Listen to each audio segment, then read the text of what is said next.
We just got the Cubs getting in on the Padres' asses. We got deciding games of the Wildcard Series. Mike Schilt, the uncle of baseball. Who's the manager? He used to manage the Cardinals. He was one of these random fuckers the Cardinals pulled out after La Russa retired. Same with Mike Matheny. Is he the San Diego manager? Yeah. Yeah, I don't even. Craig Counsell is the Cubs manager. That's mind-blowing. That's mind-blowing to me, that Craig Counsell. Although, he played for Notre Dame. And he's a Midwest boy. He's from Milwaukee. Yeah, and I think he also has like some Chicago connection. I told you this story on the show before. I'm sure I've told this story about when I was a comic, started obviously doing comedy in the 90s in Chicago. And there was a comedian who was a lifelong, die-hard Indians fan. Had season tickets like in the early 80s when they were just a garbage baseball team, And that's what, I feel like when you forge your team when they're crappy, it really makes you a pretty hardcore fan, I think. You have to actually like them when they're bad. Right. That actually, gives you. So he was just telling the story about, here's what happened. So the Indians that year lost to the Marlins in 7 games. If you recall, it was 7 games. And I think Craig Counsell had the winning run or the winning hit for the Marlins. Craig Counsell did. Well, earlier in the season, Counsell, I think he'd been playing for the Rockies, I want to say. Or maybe it was an expansion team. And Counsell had broken his leg, So, but he was friends with a comedian, Craig Counsell, had a good friend who went to college with this comedian friend of mine. So Craig Counsell there was an orthopedist in Chicago who was the best leg guy, and he went there for 6. I got the best fucking leg guy for you. So he had to do 6 weeks of rehab. Craig Counsell did in this guy's apartment, so he got to know the guy. And this is a lifelong Indians fan. And Counsell got traded before the deadline to the Marlins, and he ends up either getting the hit or scoring the winning run to beat the Indians. He had literally the craziest fucking stance. The way it was. Yeah, I know exactly. He literally put the knob of the bat above his head. I know, he was a belly dancer or something. But I think he got that torque, and this guy was devastated when in '97 the Indians should have won. '95 it was the Braves. '97 the Indians should have won. They were great. But the fact that and Craig Counsell stayed with him, and he got to know him that summer before Craig Counsell got traded to the Marlins and then scored the winning run or whatever it was in Game 7, it literally was devastating for him. So that's why when I think of Craig Counsell in Chicago, that's what I think. So, dude, when he left Milwaukee, they kind of revolted. There's this park that they have it was like the Craig Counsell Park, and they fucking vandalized it on his way out. Milwaukee did not handle him coming to the Cubs well. Interesting. Really?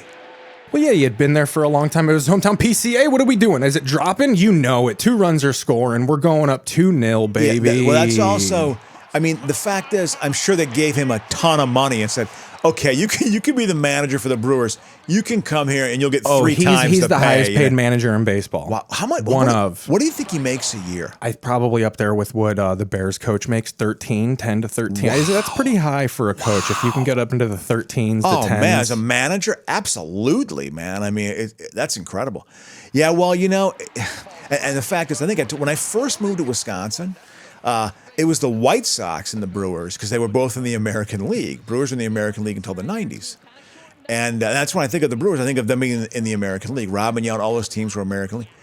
And Brewer, White Sox games, my brother used to sell beers at County Stadium in Milwaukee.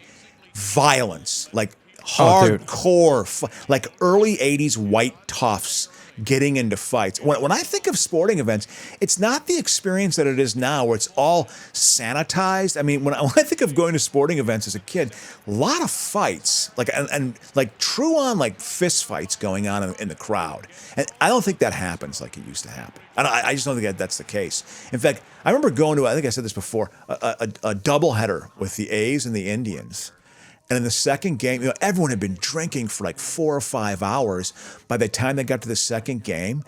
And the A's hit 7 home runs. They won 13-1 after losing the first game. So the crowd got the fun game 1. Game 2, the A's slaughtered them.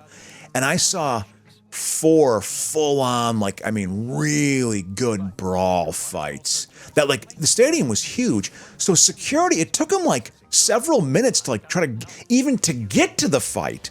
To break it up, besides breaking it up, these fights would have like ebbs and flows. They'd be like 4 and 5 minutes That's long. amazing. It was incredible. Like one guy would be winning, and you think he won, and then the guy would come back and clock him a couple times. Like it was like he wasn't down. That's amazing. Like it was a total ebb and a flow. I'm like, that happened I swear to God, it was like 4 times, and it was just violent. The beer guys on the edges of it being like, Oh, all right, yeah, who yeah. wants peanuts here?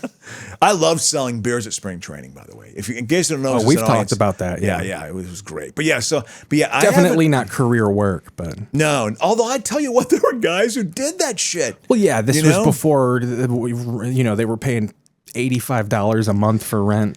Yeah, I mean, well, this This is back when old ladies rented rooms. Still, that doesn't happen anymore. Is this Dansby Swanson, Yes, whatever his name sir. is? Did he play in the Braves Yep. system? God, That's partly why we got him. It was one of those like he's a winner. He knows what it takes. by the way, of all the things you've done, that voice that is It replaced. really resonates with you. Because it's just like it captures a certain part of Chicago. You see, even within Chicago, there It's are more certain suburban to me. Absolutely, it's South suburban Chicago is what it is. It really is. But it's got enough Chicago in it. But it's a little more hick. I feel like Oh yeah. But it's like, to me, that has replaced the racist voice. It used to be like, oh, I don't want them moving in my neighborhood. But then it turns out, TV news. listen, there's a difference. TV news inching closer to sporting ball. Still down 5-2. We got some. I mean, because of the Emmys, we got some good fucking blowouts here. He walked in a run. Fuck yeah. Is it still you, Darvish? Like I said, Darvish could implode. Oh, yeah. He's been pitching. I feel like to Oh me. no, we went into the bullpen because this dude's got only 7 pitches. Oh, We got Darvish out after 2. wow. What? I mean, you have a quick hook. Well, here's the thing. You have The a quick hook in the Padres have a playoffs. phenomenal bullpen. Yeah. So we do not want to get into this bullpen. Yeah. So basically, they got to score a few more runs here. They got to get like at least 1 or probably 2 more. Oh yeah. Yeah. And the Cubs, Yeah. conversely, have a shaky as all fuck bullpen. Bullpen, yeah. When you don't have a good pen, it is, you're never confident. You're never 100% confident when you got a bad pen, I feel like, That was one thing the A's always had when they were good, like in the late 80s, early 90s. Like Rick Honeycutt was a specialist. Gene Nelson. Speaking of politics, making it relevant, this guy, Matt Shaw, he Yeah. missed games for going to Charlie Kirk's funeral. Oh. He's more, I don't know, he said they were friends, but he was like, it was important to my faith, which is eye-rolly. People were criticizing it more of just like, bro, your team's about to roll into the playoffs. It's also, I mean, I forgot, Kirk was a huge Cubs fan. That's the reason why He's they from posted Arlington Heights. Exactly. The soon-to-be Arlington Heights Bears. They're going to be Chicago. They're gonna still keep the name. They got to do No that. team plays in their city. Dallas plays in Arlington. Yeah. The 49ers play in Santa Clarita. It'd be hilarious. I know. It'd be Oh, no, hilarious. I'm saying across the board, I think because it's a good idea. The city itself is losing its mind. Oh, where yeah. they're like, they can't beat a calm the fuck down. Yeah. The Packers used to play 2 games in Milwaukee. Oh, they played 3. So, and they still were they need to beat a Green Bay / Milwaukee Packers. Yeah, I remember. Well, that was a big change in the organization. That was also, to me, Was it because they had a bigger stadium, right? Like it was a newer with like, more people type of thing? a little bit of that, but really not really. What it really was they were trying to change the direction of the organization because they knew that the organization was floundering badly. Green Bay Packers, as I always say, and there's just about 14 topics I bring up all the time. That is one. We're a terrible franchise. And they used to play 3 of their games in Milwaukee. And I think when Holmgren took over in 92, or it was like 93, 94. No. They played 93 because the Vikings beat them in 90. I think it was 94. They said, yeah, we're going to just play all the games in Green Bay now. And I think that was to try to change the culture of the team. Right. If that makes sense, like kind of the direction of the organization. Instead of changing the logo, like we got to get the Green Bay stink off the team. Like we'll be in the big city, different exactly. crowd. But it's like, no, you're the Green Bay Packers. And so, and that was a very shrewd move. I would argue that, hiring Holmgren changed everything. So that was pre-Holmgren? Oh, yeah. Holmgren, like in 93 when Holmgren coached him. Oh, yeah, it was pre-Holmgren. And also Holmgren in 92 and in 93. I think it was 94 it was 94 and 95, one of those 2 years, where they just said, we're going to play all the games in Green Bay, I believe. Because I don't think Well, the Bears game was always in Lambeau. They never played Milwaukee. The Vikings would play in Milwaukee occasionally, and also play in Lambeau. I was going to say that was usually my memory of Packer stuff, and I was like, I don't remember them playing in that stadium ever. Yeah, because the Bears, I'm sure it was like, no, that's the rivalry. They're going to play in Green Bay, you know. Yeah. And so, but it would always be like them playing the Falcons or like the Saints. It was like these off teams. They'd play in Milwaukee. Off white. Also, here's a fact. Ooh, that's got a chance. He turned on that. Both teams were on the same side of the field.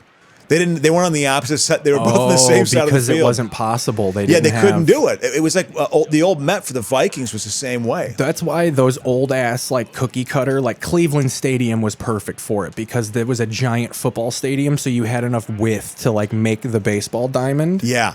Whereas I feel like you just couldn't do something like that with space wasn't County there. Stadium. Yeah, space wasn't there. I think literally you were like in one of the dugouts or something. You know, I remember the end zone then. The end zone was like old Wrigley. Remember when it was like literally there was like the foul pole and that was a corner of the end zone? Like guys would run full speed into the brick.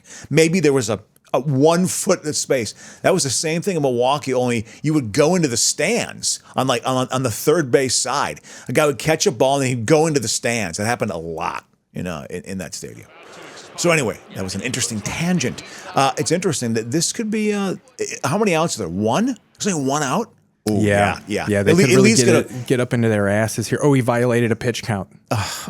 So you get a ball, right? Yes. It's also like, trying to turn two. Oh, they got it. Oh, they got it. All right, wow, it's a big play. They act like they won the game. Yeah. Well, I tell you what. That helped him. I tell you what. Is that young Benito Santiago? Right. It looks like Benito Santiago, a catcher. I don't know if you know this. I was a Padres fan until like the mid-late 80s. They were my second team behind the Your A's. second team, your numero 2-0. Oh, this is some good 90s Cubs, isn't it? Is this like 1990? 161st game of the year. Listen to fucking Harry Callis. He used to do Notre Dame games, and he also did a lot of NFL films. This week, week 13, I guess he was a chain smoker. I mean, listen to his voice. You can tell he died in the booth, literally. I think he had a grabber in the booth. Yeah. It was recently, like 2017, 16, I want to say, there. it was maybe 10 years ago, max. He was one of those guys like old boy from the Dodgers, where it's like, why do you have this senior citizen in the booth? Because Callis is a hero for Dude, this was concrete. I mean, anything Roland was going through. Because, like, and I would be like, I wouldn't die for shit on this. I know, absolutely. I think that was that Wes Chamberlain in left field? Last night's game, but prior to that, you want to know what's funny? It was a total flip. So Doug Glanville played on the Cubs. Yeah. When I was a kid watching baseball, Glanville was on the Phillies. It was like 97, and I remember the Phillies were just so fucking mid. Yeah, and absolutely. they had Doug Glanville. Yeah. Just beat the Mets 2 out of 3. The Phillies weren't good this year. Had 2 game-winning. No, this was pre like Dallas Green and stuff like that. Well, right? no. 90 was like 82 was when they were a powerhouse. Right? 80 they won the World Series, and then 90 was the like, and then in the late 75 to 80 was Schilling in the farm in this era. I wonder. I think he got traded. He was actually in the Red Sox system and got traded to the Orioles for Mike Boddicker, I believe. And then he ended up getting traded, I think, to the Follies. So I don't think he was even in their system. I think he was probably in the Orioles system. God, look at this, man. Look. Yeah, this is, they still kept those. I kind of like those Phillies uniforms, though.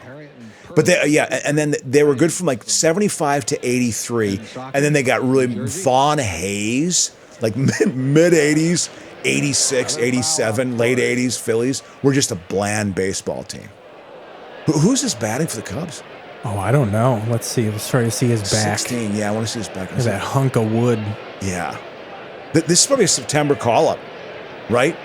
I mean, it's the second to last game of the season. Yeah. Cubs were okay. Well, they came off the 89 year where they won the division. So they probably had a younger Grace. They still had Sandberg. Which is that's a good little core. Steve Buechele might have been a third baseman for them, who I think was a serviceable enough player. I think Maddox was starting to pitch okay for them. Maddox, I think, pitched in the 80s, and I think they probably still had Jamie Moyer. Right field, but Murphy will make that grab. Dale Murphy. It was Moyer. Down. Jamie Moyer. I'll bring up Mark Grace. Yeah, here's Ricky. Gracie. Is that Ricky Jordan playing? Or no, it's Brian Jordan. No, Ricky. It's Ricky Jordan. The league in hitting. Playing first. Who is this? Grace. Mark Grace coming up. He has really been a hot hitter in the second half. 350. I didn't like Mark Grace because he never hit home runs. I did not like small ball. Like, get a fucking dinger. Sometimes it would be in June and July. You'd have 2 home runs. Yeah, but he was stupid. No batting gloves. Do steroids, you fucking dork. Oh, he was very much a name of that team. Yeah, I remember the poster of him like underneath the street that said Grace. You know, like 1 block north of Addison. He was on Grace. His name, Grace. You know, like